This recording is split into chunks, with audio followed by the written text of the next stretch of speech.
Hi, my name is Cassie Moore, and I intend to pursue a career in diagnostic medical sonography. Diagnostic medical sonographers operate imaging equipment, specifically ultrasound machines, and take clear pictures and run tests on internal organs. A diagnostic medical sonographer's job is to make sure the image they take is clear so that a referring or interpreting physician can see what is going on and can make a proper diagnosis. Diagnostic medical sonographers interact with those physicians to communicate findings that are present on the image or other concerns that they might have.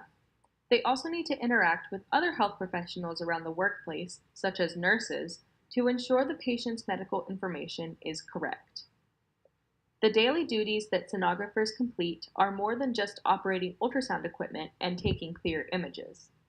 They need to verify patient clinical history and health status, communicate with the patient so that they not only know what the procedure entails, but also feel comfortable throughout, and they need to communicate with those physicians mentioned earlier in order to voice any concerns about the image.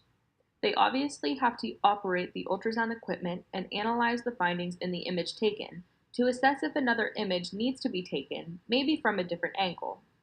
Sonographers also need to know how to write proficiently, because after an ultrasound is completed, they need to explain their test findings through writing.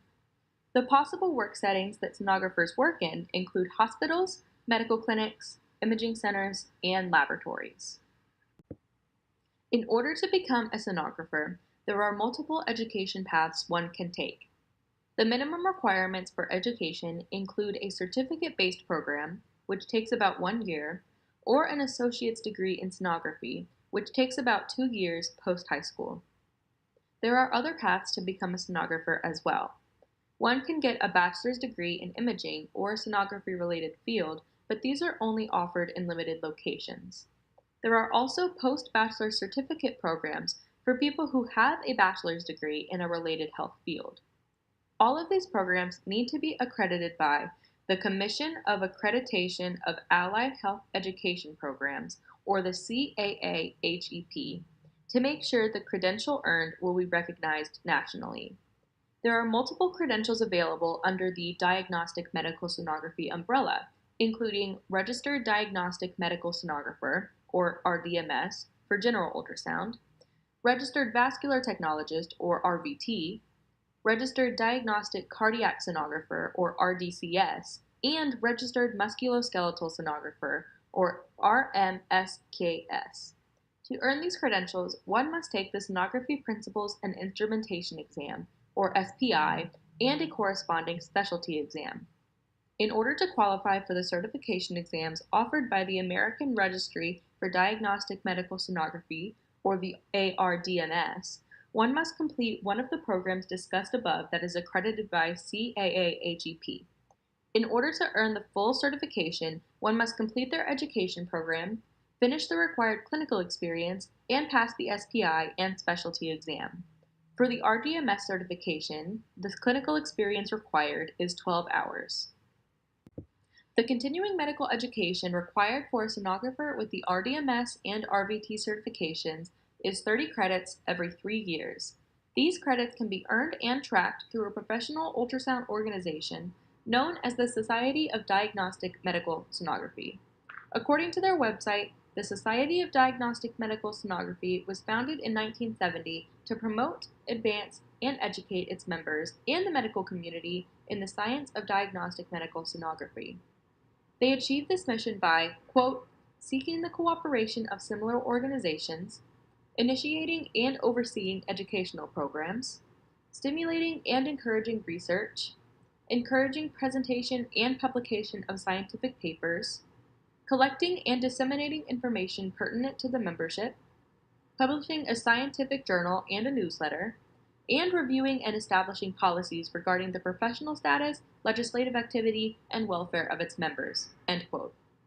The journal that was mentioned is the Journal of Diagnostic Medical Sonography, that includes the latest research and information, such as original research, case studies, literature reviews, and continuing medical education opportunities. This coming summer, I will be volunteering at Flagler Hospital in Jacksonville, Florida in the Imaging Center for career exposure. Towards the end of the summer 2019, I will apply to volunteer at a hospital in Tampa so that I can volunteer there during fall 2019 and spring 2020. In summer 2020, I will stay in Tampa and apply for a hospital job or internship and continue to work that job through 2021.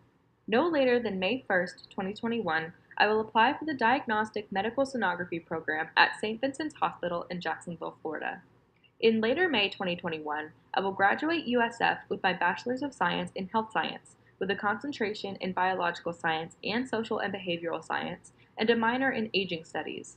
If I am accepted into the sonography program, I will start the program in July 2021 and graduate spring 2023. I will also take the exams for the RDMS and RVT credentials in spring 2023 and start working as a diagnostic medical sonographer throughout 2023 and 2024. As far as internships, I will be volunteering this summer, but hope to have an official internship under an ultrasound technician in Tampa next summer. Graduate school is not needed in this profession, but I will attend the post-bachelor certificate program at St. Vincent's after graduating from USF. Over the last 4 years the program has graduated students, there has been a 100% job placement rate, so I will be placed in a hospital after graduating and do not have to officially job search on my own.